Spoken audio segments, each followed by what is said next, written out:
आइए जानते हैं बिहार के हर जिले और शहर की बड़ी खबरें, वो भी सिर्फ 5 मिनट में। साथ ही इस वीडियो में हम आपको बताएंगे कि बिहार सरकार ने हाल ही में कौन कौन से बड़े और अहम फैसले लिए हैं। तो चलिए शुरू करते हैं आज की ताजा खबरें। लेकिन उससे पहले अगर आपने अभी तक हमारे चैनल को सब्सक्राइब नहीं किया है तो जल्दी से सब्सक्राइब करें और वीडियो को लाइक जरूर करें। बिहार में शराबबंदी के बावजूद अंतर्राष्ट्रीय स्तर पर शराब तस्करी के नए नेटवर्क का खुलासा हुआ है। मुजफ्फरपुर पुलिस ने कार्रवाई करते हुए भूटान से तस्करी कर लाई गई 115 कार्टन विदेशी शराब बरामद की है। जांच में पता चला है कि तस्कर सस्ती शराब में पानी और खतरनाक स्पिरिट मिलाकर उसे नामी ब्रांडों के नकली रैपर में पैक कर बाजार में लगभग 1,200 रुपये प्रति बोतल की कीमत पर बेच रहे थे। पुलिस का मानना है कि यह नेटवर्क कई जिलों तक फैला हो सकता है। स्वास्थ्य विशेषज्ञों ने ऐसी नकली शराब को जानलेवा बताते हुए लोगों को सतर्क रहने की सलाह दी है। मुख्यमंत्री सम्राट चौधरी ने प्रधानमंत्री नरेंद्र मोदी द्वारा मन की बात कार्यक्रम में बिहार का विशेष उल्लेख किए जाने पर धन्यवाद व्यक्त किया है। मुख्यमंत्री ने कहा कि प्रधानमंत्री द्वारा बिहार की सांस्कृतिक धरोहर, पारंपरिक कला और स्थानीय उत्पादों को राष्ट्रीय मंच पर पहचान मिलने से राज्य के पर्यटन और आर्थिक विकास को नई गति मिलेगी। उन्होंने इसे बिहार के लिए गौरव का क्षण बताया। बिहार में शिक्षकों और कर्मचारियों के सामने वेतन और पेंशन का गंभीर संकट खड़ा हो गया है। ललित नारायण मिथिला विश्वविद्यालय से संबद्ध कई कॉलेजों के शिक्षकेतर कर्मचारियों और सीतामढ़ी के नियोजित शिक्षकों को पिछले 3 महीनों से वेतन का भुगतान नहीं मिला है। आर्थिक तंगी से जूझ रहे कर्मचारी सरकार से जल्द समाधान की मांग कर रहे हैं। कई संगठनों ने चेतावनी दी है कि यदि शीघ्र भुगतान नहीं हुआ तो आंदोलन तेज किया जाएगा। बिहार में बदलते मौसम को देखते हुए मौसम विभाग ने विशेष चेतावनी जारी की है। विभाग ने लोगों से खराब मौसम के दौरान खुले स्थानों, बड़े पेड़ों और बिजली के खंभों से दूर रहने की अपील की है। किसानों को सलाह दी गई है कि वे मौसम संबंधी अपडेट पर लगातार नजर रखें और आवश्यकता पड़ने पर सुरक्षित स्थानों पर शरण लें। विभाग ने आकाशीय बिजली और तेज हवाओं की संभावना से भी आगाह किया है। पश्चिम चंपारण जिले के बगहा स्थित बरवल क्षेत्र में तिरहुत नहर में स्नान के दौरान डूबे 13 वर्षीय किशोर तुलसी कुमार का शव लगभग 24 घंटे बाद बरामद कर लिया गया। घटना के बाद पूरे इलाके में शोक का माहौल है। स्थानीय प्रशासन और गोताखोरों की टीम ने लगातार तलाश अभियान चलाकर शव को बाहर निकाला। परिजनों का रो रो कर बुरा हाल है। मुख्यमंत्री सम्राट चौधरी आगामी राजनीतिक चुनौतियों को देखते हुए अपने जनाधार के विस्तार पर विशेष ध्यान दे रहे हैं। राजनीतिक विश्लेषकों के अनुसार वे कुशवाहा समाज के साथ साथ सवर्ण, गैर यादव पिछड़ा, अति पिछड़ा, वैश्य दलित और महादलित समुदायों को साथ जोड़ने की रणनीति पर काम कर रहे हैं। इसे आगामी चुनावी समीकरणों के लिहाज से महत्वपूर्ण माना जा रहा है। राज्य में कृषि क्षेत्र के डिजिटलीकरण की दिशा में बड़ी सफलता मिली है। बिहार के 50 लाख से अधिक किसानों ने फार्मर रजिस्ट्री की प्रक्रिया पूरी कर ली है। सरकार का दावा है कि इससे किसानों को विभिन्न सरकारी योजनाओं का लाभ सीधे और पारदर्शी तरीके से मिलेगा।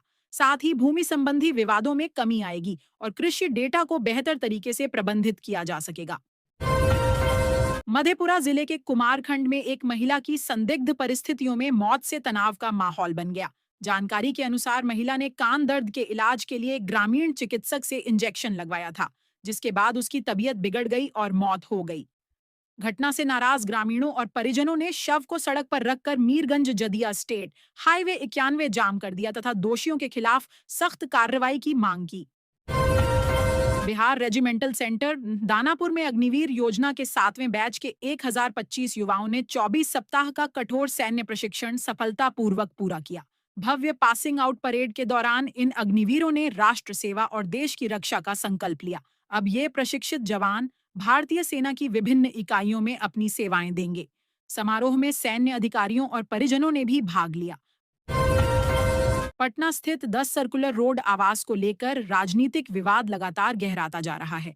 पूर्व मुख्यमंत्री राबड़ी देवी के सरकारी आवास को खाली कराने के मुद्दे पर विपक्ष और सत्ता पक्ष आमने सामने हैं। इस विवाद में अब उनकी बेटी रोहिणी आचार्य भी खुलकर सामने आ गई हैं। उन्होंने सरकार के रुख पर सवाल उठाते हुए इसे राजनीतिक प्रतिशोध की कार्रवाई बताया है। आने वाले दिनों में यह मुद्दा बिहार की राजनीति में और गर्मा सकता है। मधुबनी जिले के फुलहर गांव में बागत्राग तालाब की खुदाई के दौरान एक महत्वपूर्ण पुरातात्विक खोज सामने आई है।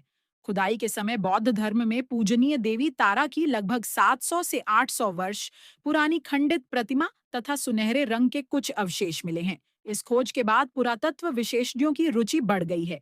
स्थानीय लोगों का मानना है कि यह क्षेत्र प्राचीन बौद्ध संस्कृति का महत्वपूर्ण केंद्र रहा होगा। प्रशासन ने स्थल की सुरक्षा बढ़ा दी है और विशेषज्ञों से जांच कराई जा रही है। बिहार सरकार महिलाओं को आर्थिक रूप से आत्मनिर्भर बनाने के लिए मुख्यमंत्री महिला रोजगार योजना चला रही है। इस योजना के तहत महिलाओं को अपना व्यवसाय या स्वरोजगार शुरू करने के लिए 2 लाख रुपए तक की वित्तीय सहायता प्रदान की जा रही है। यह राशि चरणबद्ध तरीके से लाभार्थियों को दी जाएगी। सरकार का उद्देश्य महिलाओं को रोजगार सृजन की दिशा में प्रोत्साहित करना और ग्रामीण एवं शहरी क्षेत्रों में महिला उद्यमिता को बढ़ावा देना है। पश्चिम चंपारण जिले के बगहा थाना क्षेत्र स्थित धोबी घाट के समीप एक तालाब से रविवार सुबह अज्ञात महिला का शव मिलने से सनसनी फैल गई। स्थानीय लोगों ने शव देखकर तुरंत पुलिस को सूचना दी। मौके पर पहुंची पुलिस ने शव को कब्जे में लेकर पोस्टमार्टम के लिए भेज दिया है। प्रारंभिक जांच में हत्या की आशंका जताई जा रही है। हालांकि पुलिस सभी पहलुओं से मामले की जांच कर रही है। कटिहार जिले में ई शिक्षा कोष पोर्टल पर ऑनलाइन उपस्थिति दर्ज करने में गंभीर अनियमितता सामने आई है। जांच में पाया गया कि 3 शिक्षकों ने गलत तरीके से अपनी उपस्थिति दर्ज की थी, जबकि एक शिक्षक की लोकेशन बक्सर में पाई गई। जिला शिक्षा पदाधिकारी ने इसे गंभीर मामला मानते हुए संबंधित शिक्षकों से 24 घंटे के भीतर स्पष्टीकरण मांगा है। संतोषजनक जवाब नहीं मिलने पर विभागीय कार्रवाई की चेतावनी दी गई है। बिहार के सरकारी विद्यालयों में अब शिक्षा के साथ साथ रोजगार परक कौशल विकास पर भी जोर दिया जाएगा। शिक्षा विभाग ने 9वीं से 12वीं कक्षा तक के छात्रों के लिए विशेष कार्यक्रम शुरू किया है।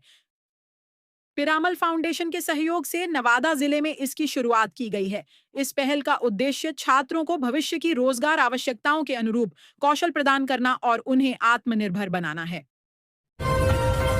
मुख्यमंत्री सम्राट चौधरी मुख्यमंत्री बनने के बाद पहली बार भागलपुर का दौरा करेंगे। अपने दौरे के दौरान वे विक्रमशिला सेतु के क्षतिग्रस्त हिस्से पर चल रहे बेली ब्रिज निर्माण कार्य का निरीक्षण करेंगे। यह पुल उत्तर और दक्षिण बिहार को जोड़ने वाला महत्वपूर्ण संपर्क मार्ग है। मुख्यमंत्री के दौरे को विकास कार्यों की समीक्षा और क्षेत्रीय समस्याओं के समाधान के लिहाज से महत्वपूर्ण माना जा रहा है। बिहार में बिजली चोरी पर लगाम लगाने के लिए सरकार ने नई व्यवस्था लागू की है। स्मार्ट प्रीपेड मीटर लगाने वाली कंपनियों को अब अगले 10 वर्षों तक ऊर्जा लेखांकन, एनर्जी अकाउंटिंग की जिम्मेदारी भी सौंपी जाएगी।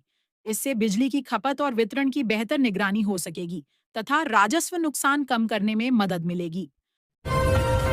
सिख श्रद्धालुओं के लिए बड़ी सुविधा प्रदान करते हुए पटना साहिब और अमृतसर के बीच वातानुकूलित बस सेवा शुरू कर दी गई है। सिख धर्म के 5 प्रमुख तख्तों में शामिल श्री हरिमंदिर जी पटना साहिब आने जाने वाले श्रद्धालुओं को इससे विशेष लाभ मिलेगा। यह सेवा धार्मिक पर्यटन को बढ़ावा देने के साथ साथ यात्रियों को आरामदायक यात्रा का विकल्प भी प्रदान करेगी।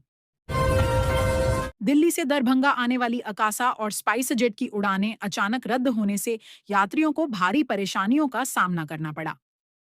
बड़ी संख्या में यात्री दरभंगा एयरपोर्ट पर फंस गए और उन्होंने विरोध प्रदर्शन किया।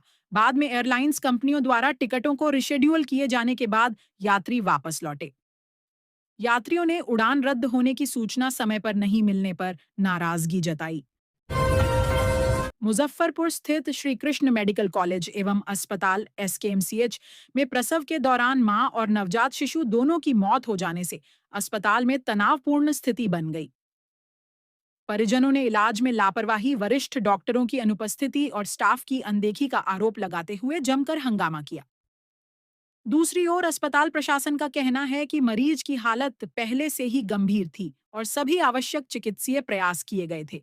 मामले की जांच की मांग तेज हो गई है।